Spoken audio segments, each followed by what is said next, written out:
오늘은 태초에 처음에 베레시트에 대해서 말씀드릴 겁니다.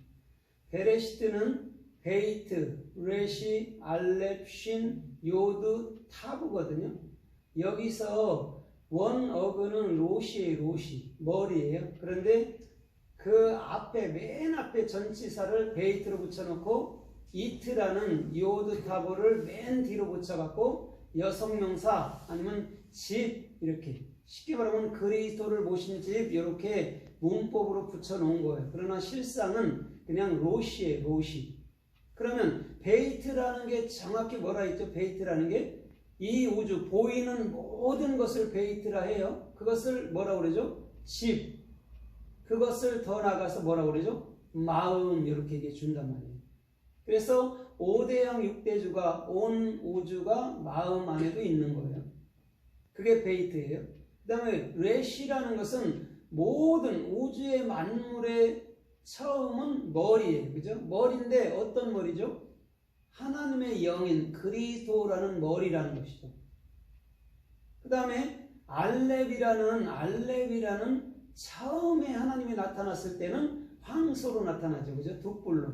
그래서 우리들에게 제물이 되어 주셔서 십자가의 제물이 되어 주셔서 우리들에게 배움을 주는 게 알렙이에요. 그래서 알렙이라는 건 하나님 자신이기도 하고 하나이기도 하고 천이기도 하고 백이기도 하고 사람이기도 한 거예요. 알렙이라는 뜻에. 그 다음에 쉰이라는 것이 뭐냐면 쉰이라는 것은 반드시 우리는 남과 여가 있듯이 또 눈이 두 짝이 있듯이 귀가 두 짝이듯이 콧구멍이 두 개이듯이 반드시 우리 주님께서는 하나님의 올바른 비전을 말씀하실 때 구약과 신약으로 갖고 얘기해 준다라는 거죠. 그게 쉰이에요. 그 다음에 요드라는 예수님이 손을 펴서 예수님이 십자가에서 손을 펴죠. 그죠? 못 박을 때 손을 펴죠. 손을 펴서 타부에서 완성시키는 거예요. 그게 요드 타부예요. 그래서 성도라는 교회라는 중심에는 반드시 그리스도를 머리로 한 십자가의 뚜렷한 중심은 서야 된다는 거예요. 그게 베레시트, 처음에 아니면 태초에 아니면 시작 이렇게 돼 있단 말이에요. 그러면 오늘 이 베레시트라는 처음이라는 또 태초라는 뜻이 또 성서에서 어떻게 말씀하고 또 어떻게 또 역사하시고 어떻게 이끌어 가시나 좀 우리가 살펴보면서 은혜를 받아보도록 하겠습니다. 마태복음 3장에 보면 세례 요한이 요단강에 세례를 주고 있을 때 예수님이 나아가요. 그때 예수님께서 세례를 받고 나서 올라올 때 그 머리 위로 뭐가 비둘기가 형체로 보이도록 임하고 있어요. 그게 태초란 말이에요. 예수님은 태초예요. 태초인데 어떤 태초냐면 영이신 그리스도라는 거예요. 그래서 그에게 비둘기가 형상으로 내렸다라고 얘기하는데 비둘기는 요나예요. 요나. 그래서 베드로에게도 마태복음 16장에 바요나 시몬아 내가 복이 있도다 이렇게 얘기해 주는 거예요. 쉽게 말하면 성령의 아들아 네가 복 있는 거야. 그거는 네가 스스로 한 게 아니고 아버지께서 네 안에서 가르쳐 준 거야. 그리스도께서 가르쳐 준 거야 라고 말씀해 주는 거란 말이죠. 우리 주님께서는 우리의 머리예요. 그래서 요단강에 세례를 받는다는 것은 반드시 예수님은 죽어야 되고 반드시 우리 안에 영원한 머리, 영원한 영으로 우리 안에 부활해야 된다라고 분명히 보여주는 거예요. 그래서 우리 주님께서는 마태복음 14장에서도 세례 요한의 머리가 잘려서 쟁반에 담겨버리죠. 그죠? 그래서 이건 뭐냐면 예수님의 죽음으로 말미암아 그리스도라는 머리가 우리 마음 가운데로 들어온다라는 것을 설명해 주는 거예요. 쟁반 안에, 쟁반이라는 게 마음 그릇이거든요. 그곳에 담겨야 된단 말이에요. 누가? 그리스도가. 그러나 육적인 머리는 반드시 잘려져야 돼요. 율법은 반드시 깨어져야 돼요. 그렇죠? 그래야 복음으로 그 율법이 반드시 우리들에게 생명이 되어 들어온단 말이에요. 그래서 옛날에는 하나님의 말씀을 10계명을 돌비에 새겼지만 고린도서 3장 3절 이하에 보면 이제는 우리 신비 가운데 새긴다라고 분명히 얘기해주고 있어요. 돌로 새겨진 10계명은 깨어져야 되고 우리 신비 가운데 세워진 10계명은 영원한 생명 가운데서 예수 그리스도가 머리로서 저와 여러분들의 모든 삶을 친히 이끌어주시는 놀라운 삶의 축복이 주님께로부터 임하여 오는 줄 믿습니다. 아멘. 그래서 고린도전서 11장 1절로 3절에도 보면 여자의 머리는 남자요 이렇게 말해요. 남자의 머리는 그리스도요 이렇게 말해요. 그리스도의 머리는 하나님이시다 이렇게 하고 마친단 말이에요. 오늘 저와 여러분들의 중심은 반드시 머리가 있다라는 거예요. 그 머리가 우리를 살게 하는 거예요. 그러면 쉽게 말하면 나의 머리는 이미 십자가에서 끝장났단 말이에요. 이제는 더 이상 나의 머리가 아닌 그리스도의 머리로서 살 수 있는 그런 사람들이 오늘도 태초를 살아가는 것이란 말이에요. 그럼 태초 이렇게 말하면 우리 마음 가운데 주님이 나의 머리로 영원한 십자가로 말미암아 생명나무로 들어오시는구나를 보면 분명히 틀림이 없는 거예요. 그래서 창세기 1장 1절에도 태초가 나오고 요한복음 지금 1장 1절에도 태초가 나오고 요한일서 1장 1절에도 태초가 나오는데 요한일서 1장 1절로 3절에서는 태초에 관하여서 생명의 말씀에 관하여는 이렇게 말하면서 눈으로 보고 귀로 듣고 손으로 주목하여 만진 바가 되었다라고 분명히 얘기해주고 있는 거예요. 그러면 예수 그리스도가 어디에 있어야 된다는 말이죠? 분명히 귀로 듣고 눈으로 보고 여러분 손으로 만졌으니까 우리 안에 있어야 된다는 말을 하는 거예요. 그래서 이 태초라는 것은 창세기든 요한복음이든 요한일서에 나오는 그 태초든 다 똑같은 거예요. 왜? 그리스도가 머리가 됨이기 때문에 분명히 똑같다라는 것이죠. 그래서 요한계시록 1장 8절로 또한 17절에도 보니까 주님은 처음이요 마지막이다 이렇게 말해요. 그죠? 또 알파와 오메가요 시작과 끝이다 이렇게 또 얘기한단 말이에요. 거기서 처음이가 뭐냐면 베레시트라는 롯이란 말이에요. 주님은 항상 처음이에요. 왜냐하면 이 우주 만물을 창조하신 분이 그분이기 때문에 항상 그분이 없는 이 우주는 다 쓸데없어요. 그죠? 주님이 있는 이 우주가 여러분을 참으로 존귀한 거라는 것이죠. 그래서 우리 주님께서는 오늘도 변함없이 저와 여러분들의 삶 속에 머리로서 존재해 주시는 놀라운 삶의 축복이 주님께로부터 임하여 오는 줄 믿습니다. 그래서 요한계시록 12장의 그 한 여인도 여러분 해를 입었다라고 분명히 얘기해 주면서 그 머리에는 12별의 면류관을 썼다라고 분명히 얘기해 주고 있는 거예요. 오늘 12별의 면류관은 오늘도 참으로 주 안에서 예수님을 믿고 참으로 주님을 따르는 신실한 그리스도인들을 말해주는 것인 줄 믿습니다. 오늘도 그것을 머리에 썼다라고 얘기해 주는 거예요. 오늘 모든 성도들은 저와 여러분들의 머릿속에 있는 것인 줄 믿습니다. 그런 거로 우리가 기도할 수 있는 삶의 축복이 주님께로부터 임하여 온다라는 거죠.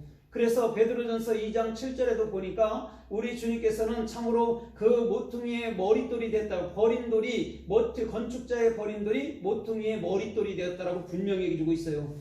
오늘 성전의 기초도 그리스도인 줄 믿습니다. 오늘도 주님이 나의 머리가 된다면 이 세 번째 성전으로 사는 그 성전은요, 오늘도 영원한 하늘나라와 연합해서 주께서 원하는 생명의 존귀한 길로 걷는 놀라운 삶의 축복이 주님께로부터 임하여 올 줄 믿습니다. 네. 그래서 너희는 왕같은 제사장이라고 베드로전서 2장 9절에서 정확히 얘기해주고 있으며 너희는 또한 그의 기이한 빛 그의 귀한 덕을 선전할 자라고 분명히 얘기해주고 있는 거예요. 오늘 그리스도가 우리의 머리가 되어주지 않는다면 우리는 어느 곳에도 본이 되지 않고 어느 곳에도 생명의 복음을 증거할 수 있는 그런 위치에 서 있지 않다라는 거예요. 주님이 우리 머리일 때 어느 곳에 가든지 우리는 복음을 증거할 수 있는 삶의 축복이 주님께로부터 임하여 온다는 말인 줄 믿습니다. 그래서 에베소서 4장 15절에서 너희는 그의 머리까지 자라갈지어다라고 분명히 얘기해주고 있어요. 이건 다른 게 아니에요. 뭘 자라가면 우리가 얼마나 자라가겠어요. 그런 게 아니고 그리스도의 머리로 살아가야 된다는 말인 줄 믿습니다.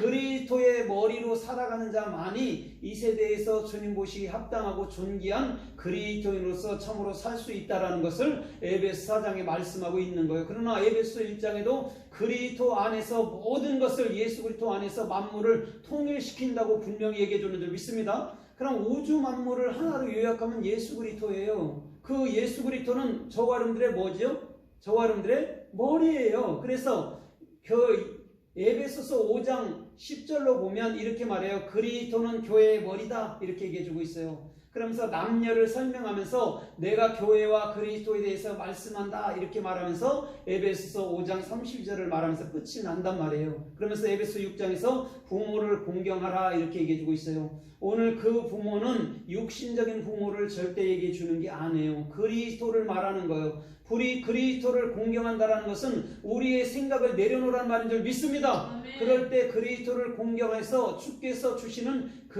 말씀을 우리가 깨우침으로 그 말씀 따라 살 수 있다라는 게 주님을 참으로 부모를 공경하는 거라는 것이죠. 그래서 오늘도 저와 여러분들의 중심에도 교회의 머리도 그리스도면 오늘 저와 여러분들의 모든 삶은 전폭적으로 주님께 맡기고 주님께 신뢰하며 주님께서 원하는 참된 여러분의 중심 속에 살아가는 놀라운 삶의 축복이 있어야 될 줄 믿습니다. 오늘도 그 자가 주님 보시기 합당하고 존귀한 거라는 것이죠. 그래서 골로새서 1장 18절에서도 우리 주님은, 우리 예수 그리스도는 만물의 머리라고 여러분들 분명히 말씀해주고 있어요. 교회의 머리고 만물의 머리라고 분명히 얘기해주고 있는 것이에요. 만물의 머리든 교회의 머리든 우리 그리스도뿐인 줄 믿습니다. 그래서 고린도전서 15장 23절 이하에서도 이렇게 말해요. 잠잠한 자들의 그리스도는 잠잠한 자들의 첫 열매가 되었다라고 얘기해주고 있어요. 거기서 첫 열매가 됐다 할 때가 여러분 베레시트라는 롯이란 말이에요. 주님이 첫 열매고 주님이 부활하셨고 주님이 내 생명이라는 거예요.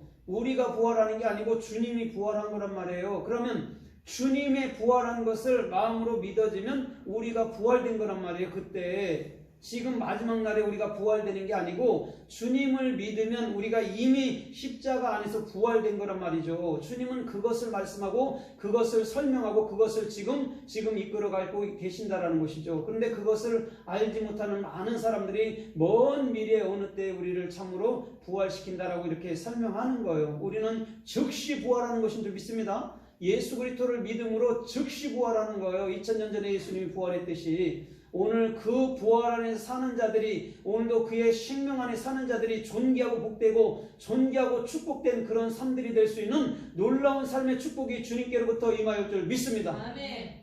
그래서 창세기 2장 10절에서도 에덴에선 한 강이 흐르는데 네 가지 강의 근원으로 흐른다고 분명히 말해주면서 처음에는 비손이요, 두 번째는 기온이요, 세 번째는 히데겔이요, 네 번째는 유브라데 강이라고 분명히 얘기해주고 있어요. 유브라데 강 페라트는 뭐냐면 많은 열매를 맺다라는 거예요. 많은 열매를 맺다라는 거예요. 오늘 여러분 비손강이라는 것은 뭐냐면 입이 열렸다라는 거예요. 진리를 받아서. 기온강이라는 것은 그 은혜를 보답하는 것이고 히데겔이라는 것은 그의 생명 가운데서 빠르게 주님 향해서 솟아오른다는 말이 히데겔이라는 것이죠. 오늘 그 중심에 네 가지 근원이 되었다 할 때가 롯이라는 거예요. 베레시트. 네 가지 근원이 이런 머리라는 거예요. 샘을 말할 때 근원이라고 그러잖아요. 여기가 샘의 근원이 그때가 머리란 말이에요. 그러면 그 머리는 마태마가 누가 요한복음의 사복음서에서 정확히 우리 주는 머리로 등장해 주시는 줄 믿습니다. 내 머리가 십자가의 죽음으로 정확히 우리 마음 가운데 한 머리 그리스도로 나타나는 그런 놀라운 삶의 축복이 저와 여러분들의 모든 삶 속에 넘치게 임하도록 주님께서 축복해 주실 줄 믿습니다. 아멘. 오늘도 그 자가 정확히 베레시트라는 태초를 아는 자란 말이에요. 그냥 이 땅을 창조했구나로 가면 안 돼요. 이 땅을 창조한 걸 누가 모르겠어요. 그러나 우리는 저와 여러분들의 마음속에 그리스도가 머리가 됨을 이 땅의 창조로 봐야 될 줄 믿습니다. 그래서 골로새서 3장 10절의 말씀처럼 그리스도께서 지시기까지 새로움을 입은 새 창조물로 우리를 만들어 주셨는 줄 믿습니다. 그래서 지금도 끊임없이 주님은 우리 마음을 창조하고 있는 거예요. 이 세상 거는 창조하지 않잖아요. 주님이 우리만 창조하고 있단 말이에요. 이 땅 거는 있던 것이 계속 새끼를 까서 난단 말이에요. 근데 우리 마음 안에서는 끊임없이 주님의 말씀을 주셔서 우리가 참으로 새로운 창조함을 입은, 새로운 생각으로 입은 그런 그리스도인으로 살도록 우리 주님은 모든 거에 만들어주시고 축복해 주실 줄 믿습니다. 그걸 베레시트라는 태초라고 얘기해 주는 거예요. 태초를 잘 알지 못하면, 근본을 잘 알지 못하면요 어디 가도 인정받지 못해요. 그러나 근본이라는 그리스도가 나의 머리임을 철저하게 알아간다면 어느 곳에 가든지 절대 무너지지 않는 삶의 축복이 주님께로부터 임하여 올 줄 믿습니다. 아멘. 창세기 3장 15절에 보면 이렇게 말씀하고 있어요. 그 참으로 여인의 후손은 뱀의 머리를 깨고 뱀은 여인의 후손의 참으로 뭐냐면 뒤꿈치를 문다라고 분명히 얘기해주고 있어요. 거기서 머리를 깨트린다고 분명히 얘기해주고 있어요. 이건 옛 생명의 머리를 얘기해 주는 거예요. 우리 주님께서 대표로 옛 생명의 머리가 되어서 머리가 깨어졌는 줄 믿습니다. 발꿈치도 십자가의 여러분을 그 못질로 여러분들 우리 주님은 깨어주신 줄 믿습니다. 그래서 머리도 발끝도 주님이 다 하신 거란 말이에요. 알파 오메가로. 사람이 할 수 있는 건